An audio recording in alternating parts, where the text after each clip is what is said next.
Well, good morning, everybody. Let me just get my door opened up over here and get some things ready. Good morning, everybody. Welcome to another day in recovery life. Let me just put my little candle over here.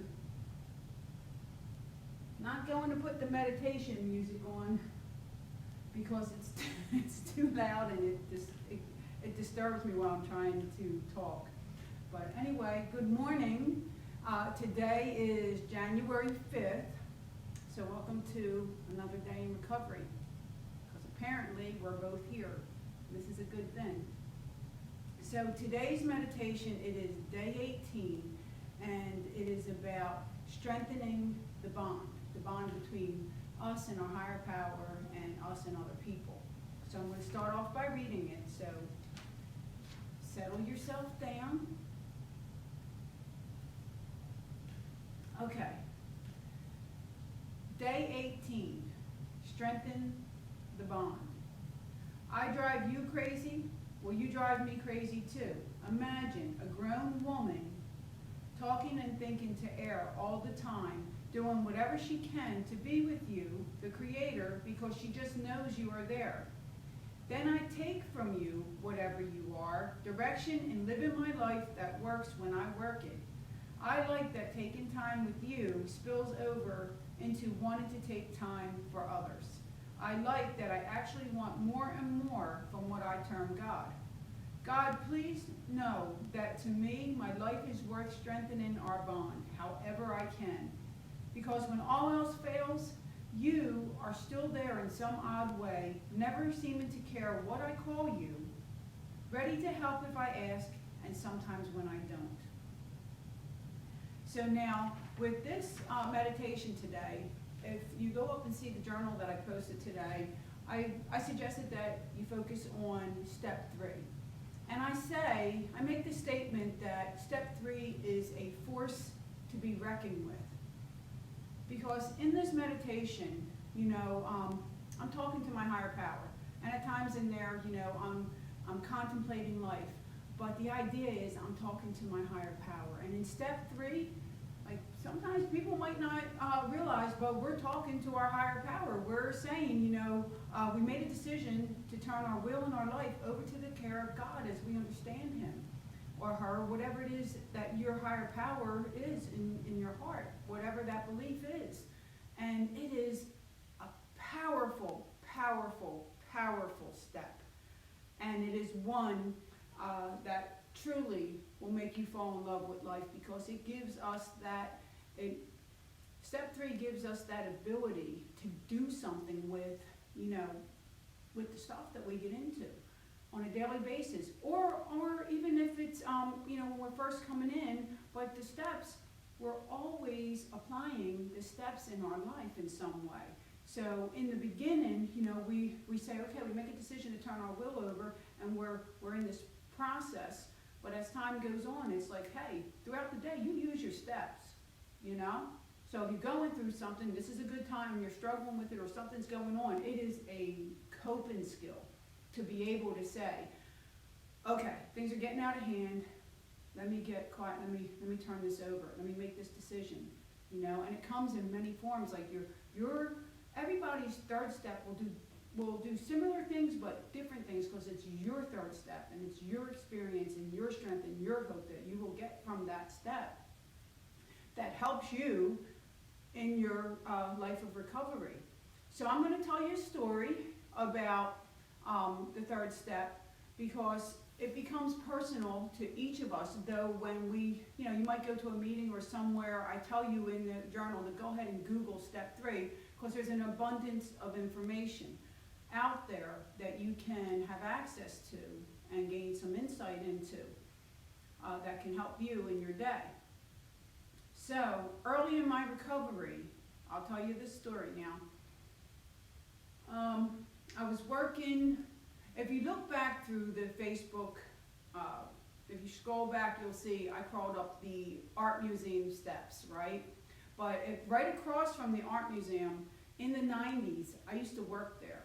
I was a porter in that high rise. And early in my recovery, I had the sponsor, I was going to meetings, and I was struggling because, see, I put the drugs down, but there was other problems. Like we have this thing that we call substitution. So you put the drugs down and suddenly you find yourself either spending money you don't have, or some people get into sex, some people get into gambling, they start picking up a whole lot of other things. Well, I started picking up food, and I started doing this. When I was a kid, when I was a teenager, my sister was bulimic, and she taught, we're family, so we would go on the holidays, and we would eat too much, and we would go throw our food up.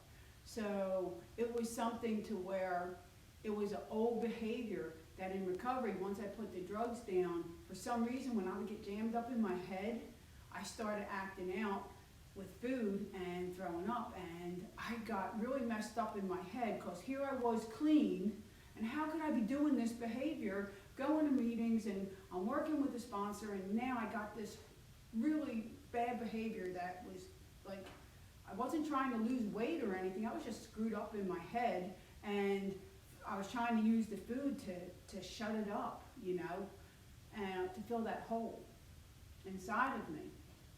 Well, one day, I talked to people about it, and then I remember my sponsor said, you're going to have to accept that you are doing this behavior. And I was like, no, I can't accept this behavior.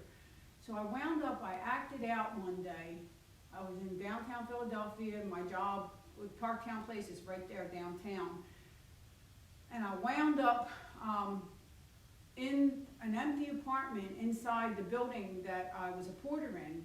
And I was all messed up. I had just eaten a bunch of food, and I was sitting in the corner, and I think I probably told this story. I tell it all the time.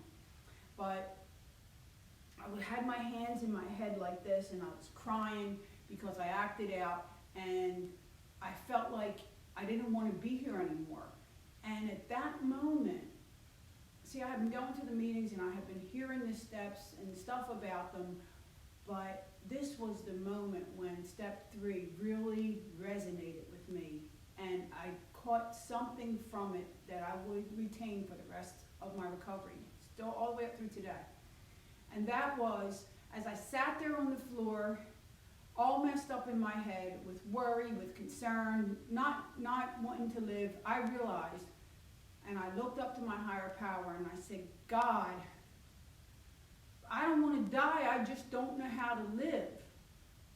And when I said that, I realized, God, show me how to live this life. Because even though I was clean, I still had behaviors I was acting out on. And I didn't know how to deal with that. But just asking God to show me how to live, it like freed my mind to like, okay, look, I don't know. I'm like crying crazy over here, clean.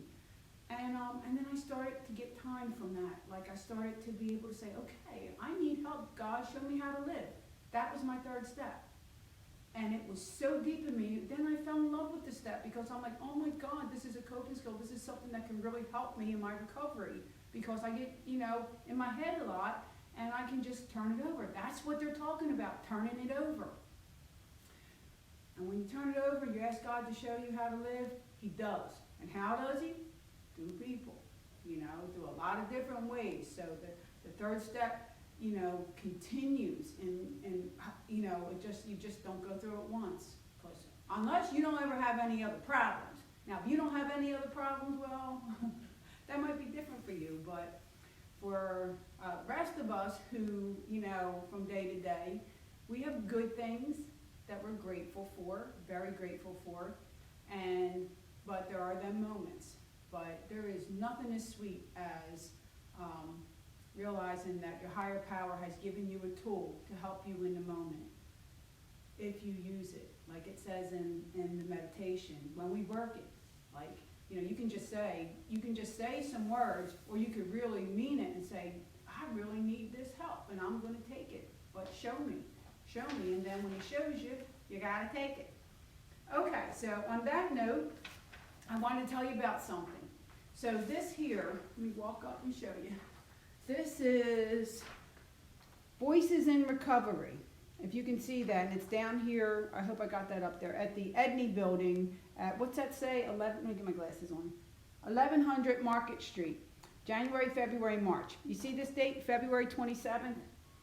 Well, this Voices in Recovery is kind of being hosted by several of us here in the Chattanooga area, and it's open to the public. I am hosting the month of February, that February 22nd, or no, that's my birthday. February 27th at the Edney Building, this Voices in Recovery. I will have 4 speakers coming in that are going to share for 15 minutes their experience, strength, and hope with the public. On the other months, my friend Kyle from the rooms, he's going to be doing January, and my friend Marty, he's going to be doing March. So we're going to go down and support all the months, but in February 27th from 6:30 to 8:30, if you come down there, everybody's welcome. So if you come down there, parking is free after 6 down there. So you get there and park, you're going to have to walk a little tiny bit. You know, you can walk, but you're going to have to.